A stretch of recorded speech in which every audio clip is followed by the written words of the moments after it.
തലപതി വിജയ് നായകനാവണം ജനനായകൻ അപ്പോ കോടതിയുടെ ഉത്തരവോടെ റിലീസിനെത്തുമെന്നാണ് ഇപ്പൊ അറിയാൻ കഴിഞ്ഞ കാര്യങ്ങള്. ഞാനിപ്പോ ഇങ്ങനെ വെറുതെ ഒന്ന് ആലോചിച്ചാണ് വിജയുടെ അണ്ണന്റെ ലാസ്റ്റ് പടമായിട്ട് ഇത്ര കോംപ്ലിക്കേഷൻസ് ഒക്കെ വരാൻ വേണ്ടിട്ട് എന്താണ് അദ്ദേഹം ചെയ്തു വെച്ചേക്കണത് എന്നുള്ളതാണ്. കാരണം ഇതിനു മുമ്പ് മെർസല് അങ്ങനെയുള്ള കത്തി ഒക്കെ കുറച്ച് ഇഷ്യൂസ് വന്നിട്ടുണ്ടായിരുന്നു തോന്നുന്നു. അപ്പോ ഇതൊക്കെ സോർട്ട് ഔട്ട് ചെയ്ത് വന്ന് കൂടുതൽ ഗവൺമെന്റിനെതിരെ അങ്ങനെ എന്തെങ്കിലുമൊക്കെ പറഞ്ഞിട്ടുണ്ടാവുമ്പോ അതായിരിക്കും സീനെന്ന് എനിക്ക് തോന്നണത്. അപ്പൊ എന്തായാലും റിലീസിന്റെ ടൈമിൽ കണ്ടുപോകാം. ഞാനപ്പോ ഇങ്ങനെ വെറുതെ ഇങ്ങനെ ആലോചിക്കണ്ടായിരുന്നു വിജയണ്ണൻ എത്ര നാൾ തൊട്ടിട്ട് നമ്മുടെ ലൈഫിലൊക്കെ ഉണ്ട്, എത്രത്തോളം പുള്ളി ഇൻഫ്ലുവൻസ് ചെയ്യേണ്ടത് എന്നുള്ള കാര്യമൊക്കെ. നമ്മളിപ്പോ ഡെയിലി ലൈഫിലാണെങ്കിലും എന്റെ ഡെയിലി ലൈഫിലാണെങ്കിലും വിജയുടെ എന്തെങ്കിലുമൊക്കെ എവിടെയെങ്കിലൊക്കെ ഒരു കാര്യം വിജയനെ പറ്റി പറയാണ്ട് കടന്നു പോകാറില്ല. എന്തെങ്കിലും രക്ഷകരണം ഞാൻ ഒരു ട്രോളിനായ ഒരു ട്രോൾ ചെയ്യാറുള്ള കാരണം വിജയുടെ റെഫറൻസ് കുറെ യൂസ് ചെയ്യാറുണ്ട്. അപ്പോ ഇങ്ങനെ വിജയണ്ണന്റെ ഫസ്റ്റ് എന്റെ പേഴ്സണലി എന്റെ ലൈഫിലേക്ക് ഫസ്റ്റ് വിജയണ്ണൻ ഉണ്ടായെന്ന് പറഞ്ഞാല് ഞാൻ ആദ്യമായിട്ട് ഒരു സൈക്കിൾ വാങ്ങിച്ചപ്പോ സൈക്കിളിന്റെ കീ ചെയിനായിട്ടാണ് വിജയണ്ണൻ വന്നത്. അപ്പൊ അന്ന് ഒരു പച്ച കളർ കീ ചെയിനകത്ത് എനിക്ക് അറിയാൻ പാടില്ലായിരുന്നു ആരാന്നുള്ള കാര്യം. അപ്പൊ രണ്ട് വിജയണ്ണൻ ഉണ്ടായിരുന്നു. ഇങ്ങനെ നമ്മ തിരിക്കുമ്പോ ഒരു വിജയും പുറത്തേക്ക് ഇരിക്കുമ്പോ വേറെ വിജയും. അപ്പൊ ആ ടൈമിൽ എന്തോ തുള്ളാത്ത മണം തുള്ളും അങ്ങനെ ആ ഒരു മൂവിയുടെ എന്തോ ഫോട്ടോ വെച്ചിട്ടായിരുന്നു തോന്നുന്നത് 2005 എന്താണ്ടോ ആണ് ആ ഒരു സൈക്കിളിന്റെ കീ ചെയിനായിട്ട് എണ്ണം വേണ്ടത്. അതുകൊണ്ട് പിന്നെ വിജയാണെന്നറിയാം, പക്ഷെ അദ്ദേഹത്തിന്റെ സിനിമകളൊന്നും അങ്ങനെ കണ്ടിട്ടുണ്ടായില്ലായിരുന്നു. പിന്നെ ഞാൻ അദ്ദേഹത്തിന്റെ സിനിമകൾ കണ്ട ഈ കൈരളി ടിവിയിലേക്ക് ഡബ് ചെയ്ത് വരുന്ന സിനിമകളാണ്. തുപ്പാക്കി, കത്തിയാണെന്ന് തോന്നുന്നു ഞാന് അദ്ദേഹത്തിന്റെ ഭയങ്കര ഹൈപ്പോടെ കണ്ട പടം. അതിനു മുമ്പുള്ള പടങ്ങൾ ഞാൻ അദ്ദേഹത്തിന്റെ അങ്ങനെ കണ്ടിട്ടില്ല. പിന്നെ കൈരളി ടി വി ഉള്ളതുകൊണ്ടിട്ടാണ് ഇങ്ങനെ അദ്ദേഹത്തിന് കുറച്ച് ഫിലിംസ് ഒക്കെ കണ്ടേക്കണേ. പുലി ഫസ്റ്റ് ഞാൻ കാണുന്ന അദ്ദേഹത്തിന്റെ തുപ്പാക്കിയാണ്. അത് കൈരളി ടി വി തന്നെ കതിരേഷ് എന്നൊക്കെ പറഞ്ഞു ഭയങ്കര ഇഷ്ടപ്പെട്ട ഒരു മൂവിയാണ് തുപ്പാക്കി. അതിന് പിന്നെ ജില്ല എനിക്ക് ഭയങ്കര ഇഷ്ടമായി. പടം പൊട്ടിയെന്ന് തോന്നുന്നു, പക്ഷെ എനിക്ക് ഭയങ്കര ഇഷ്ടപ്പെട്ട ഒരു മൂവിയാണ്. പിന്നെ അതുപോലെ തന്നെയാണ് അദ്ദേഹത്തിന്റെ കത്തി. കത്തി ഇറങ്ങിയ ടൈമില് എനിക്ക് നമ്മളവിടെയൊക്കെ ഭയങ്കര ഹൈപ്പായി. എൻ്റെ ഒരു പാർട്ട്ണർ, എൻ്റെ ഫ്രണ്ട്, കൂട്ടുകാരനാണ് ആ ഒരു എന്റെ ബിസിനസ്സിലെ ഫ്രണ്ട് ഡോക്ടർ അമ്മിനിലാണ് കത്തിയുടെ ഇത് തന്നെ ആ ടൈമില് സീഡി അങ്ങനെ എന്താണ്ടാക്കിയ തന്നത്. അപ്പോ അത് കണ്ടപ്പോ അതിലെ മറ്റേ സീനൊക്കെ ഭയങ്കര വിഷയമുള്ള അല്ല, അവസാനത്തെ ആ ഒരു മറ്റേ പ്രസംഗവും അതൊക്കെ രോമാഞ്ച സീനാണ്. മറ്റേ ആ ടണലിന്റെ അടി കൂടി അണ്ണന്റെ ഇങ്ങനെയൊക്കെ അങ്ങനെ കുറച്ച് പരിപാടികളൊക്കെ പുള്ളിയുടെ പടത്തിൽ എന്തെങ്കിലും യുണീക്ക് ആയിട്ട് ആൾക്കാരായിട്ട് കമ്മ്യൂണിക്കേറ്റ് ചെയ്യണ അല്ലെങ്കിൽ ആൾക്കാരെ ഹുക്ക് ചെയ്യണ എന്തെങ്കിലുമൊക്കെ ഒരു സീൻ ഉണ്ടാവും. ആ ഒരു അതുപോലത്തെ ഒരു സീനാണ് ആ ടണലിന്റെ ഉള്ളിലെ സീൻ.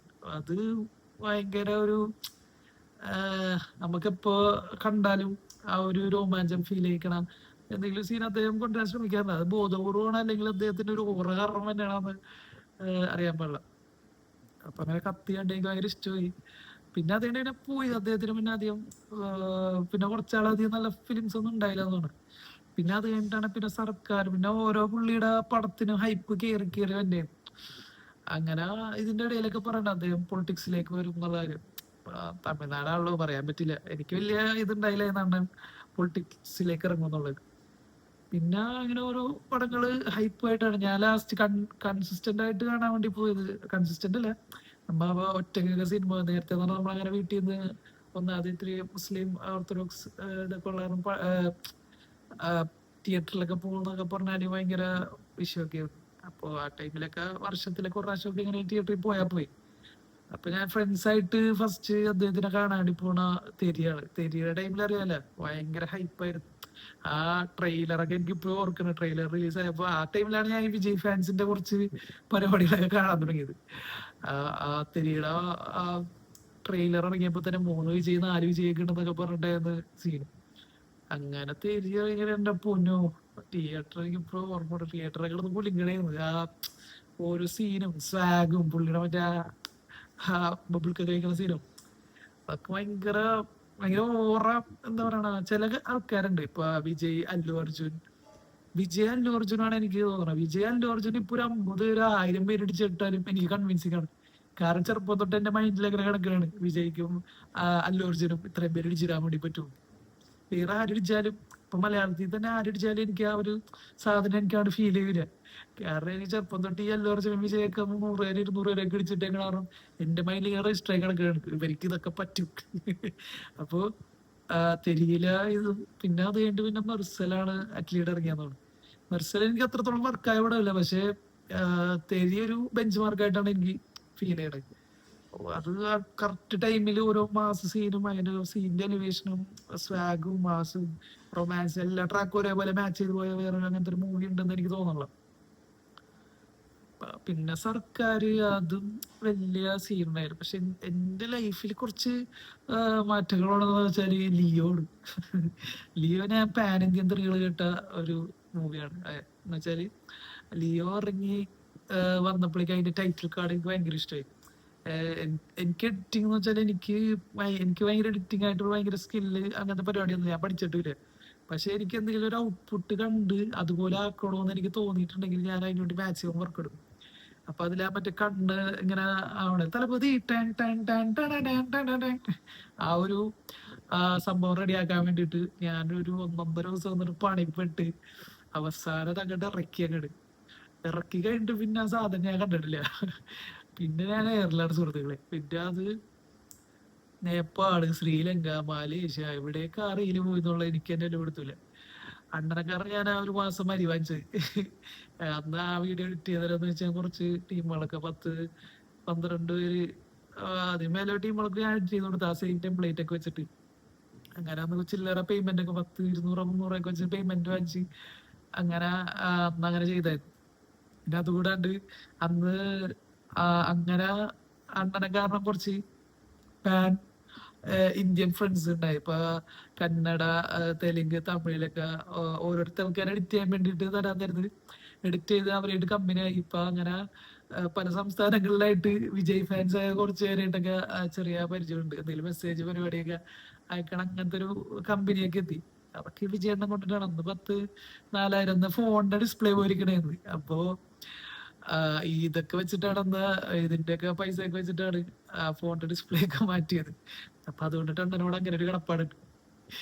പിന്നെ അത് കഴിഞ്ഞിട്ട് പിന്നെ എന്റെ വാരിസ്, ഗോട്ട് ഇത് രണ്ടും അത്ര നല്ല രീതിക്ക് പെർഫോം ആയില്ല. പക്ഷേ ജനനായകൻ എനിക്ക് തോന്നുന്നത് പൊളിറ്റിക്കൽ മൂവി ആവാനാണ് ചാൻസ്. കാരണം പുള്ളി ഇപ്പോ പൊളിറ്റിക്സിലേക്ക് ഇറങ്ങി അങ്ങനെ അത് മിക്കവാറും അത് പൊളിറ്റിക്കൽ മൂവി ആവാനാ ചാൻസ്. എത്രത്തോളം കേരളത്തിലൊക്കെ അത് വർക്ക് ആവുന്നുള്ള കാര്യം സംശയമാണ്. പിന്നെ പറയാൻ പറ്റൂല, അണ്ണൻ എന്തെങ്കിലും ഒരു ട്വിസ്റ്റ് ഒക്കെ ഇടും. ബിഗിലൊക്കെ പോലെയൊക്കെ ബിഗില് ശക്തിയുടെ കോപ്പി എന്നൊക്കെ പറഞ്ഞാൽ ആദ്യം ഇറങ്ങിയ ചേർന്നു. പിന്നീട് പടം ഇറങ്ങി കഴിഞ്ഞപ്പോ സംഭവം മാറി. അതും ഒരു വെഞ്ചപ്പ്മാർക്ക് അതാണ്. അതിലും എല്ലാ പടത്തിലും പുള്ളി ഒരു സാധനം ഇട്ടേക്കും. പടം നമുക്ക് ഇഷ്ടമായില്ലെങ്കിൽ അതിലേതെങ്കിലും ഒരു എലമെന്റ് നമുക്ക് കാണാൻ വേണ്ടി നമ്മൾ പടം കാണും. അതുപോലെയാണ് മറ്റേ ബിഗിലി, രാജപ്പണ്ണൻ, പിന്നെ അങ്ങനെ പല പല ക്യാരക്ടേഴ്സ്. പിന്നെ അതെന്ന് പറഞ്ഞാല് വിജയിനെ എപ്പോഴും നമ്മൾ കൂടുതലും രക്ഷകൻ വിജയ് എന്നൊക്കെ പറഞ്ഞ കളിയാക്കണം. ഇപ്പൊ ഞാൻ ട്രോൾ ചെയ്യാണെങ്കിലും അങ്ങനെയൊക്കെയാണ് നമ്മൾ കൂടുതലും സംസാരിക്കണം. പക്ഷെ അത് പുള്ളിക്ക് അത് എന്താ പറയണ കൺവിൻസ് ചെയ്യാൻ പറ്റുന്നുണ്ട്.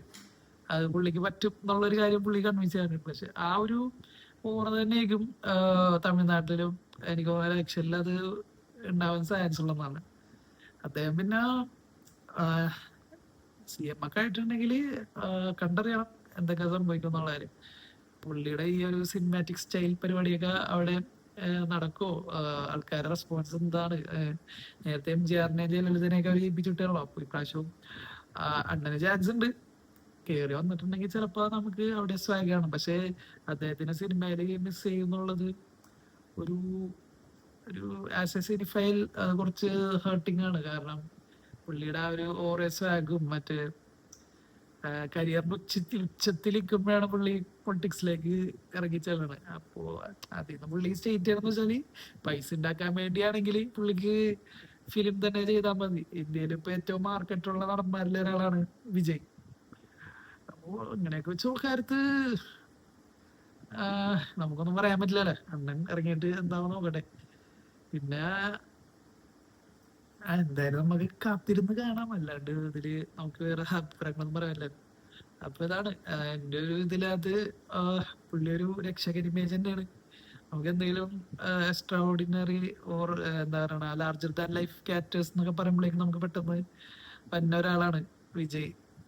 അദ്ദേഹത്തിന്റെ സിനിമകളും നമ്മളല്ല. ഇപ്പൊ നമുക്ക് എന്തെങ്കിലുമൊക്കെ ഇപ്പൊ പേഴ്സണലി എന്തെങ്കിലുമൊക്കെ ഒരു വിഷയം വരാത് ഞാൻ തന്നെ വിളിച്ചിട്ട് ഞാൻ വിജയ് ആവട്ടെ എന്നൊക്കെ പറയും. കാരണം ആ ടൈമിൽ നമ്മൾ ഒരു എക്സ്ട്രാ ഓർഡിനറി പരിപാടി ചെയ്യാന്നുള്ള ഒരു ഇതിലേക്ക്. അപ്പൊ അദ്ദേഹത്തിന് തന്നെ ഞാൻ ഇപ്പൊ ലാസ്റ്റ് ഇപ്പൊ റീസെന്റ് ഒരുപാട് കാര്യങ്ങൾ അദ്ദേഹത്തിന്റെ ഫിലിമിൽ നിന്ന് നമ്മൾ ഒരുപാട് ഇൻസ്പയർ ചെയ്യുന്നുണ്ട്. കാരണം നല്ല കാര്യങ്ങൾ ഇൻസ്പയർ ചെയ്യുന്നുണ്ട്, ചീത്ത കാര്യങ്ങൾ മാക്സിമം നോക്കാതിരുന്നാൽ മതി.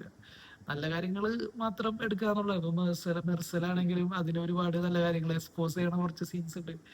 പിന്നെ തുപ്പാക്കി, കത്തി, ഇതെല്ലാം ഇത്തിരി ടഫാണ്. വേറൊരാള് ചെയ്തിട്ടുണ്ടെങ്കിൽ അത്രയും ഓറയും ആ ഒരു കണ്ടന്റ് ഡോക്യുമെന്ററി വരെ ആയി പോകേണ്ട സീൻ വരും. ഇപ്പൊ കത്തി എന്നൊക്കെ പറഞ്ഞിട്ടുണ്ടെങ്കിൽ വിജയ് ഇല്ലെങ്കിൽ ചിലപ്പോ അതേപോലെ ഡോക്യുമെന്ററി ഫിലിമായി പോകേണ്ട ഒരു ടൈപ്പ് ജോണർ മൂവിയാണ്. പുള്ളി ചെയ്തോണ്ടൊന്ന് പിന്നെ സർക്കാർ ഇതെല്ലാത്തിലും ഓരോ പൊളിറ്റിക്കൽ പരിപാടികളുണ്ട്. അപ്പൊ ഓൾറെഡി ആൾക്കാരെ മനസ്സിൽ രജിസ്റ്റർ ആയിട്ടിരിക്കും അണ്ണൻ ഇതുപോലെയുള്ള കാര്യങ്ങൾക്ക് വേണ്ടിയിട്ടൊക്കെ സംസാരിക്കും എന്നുള്ള കാര്യം എനിക്ക് ഫീൽ ചെയ്തിട്ടുണ്ട്. ഇടയ്ക്ക് നമുക്കിങ്ങനെ എന്തെങ്കിലുമൊക്കെ ചോദ്യം ചെയ്യാലാന്നൊക്കെ നമുക്ക് ഇങ്ങനെ വിചാരിക്കും, നമുക്കവിടെ വിജയായാലാ എന്നൊക്കെ തോന്നും.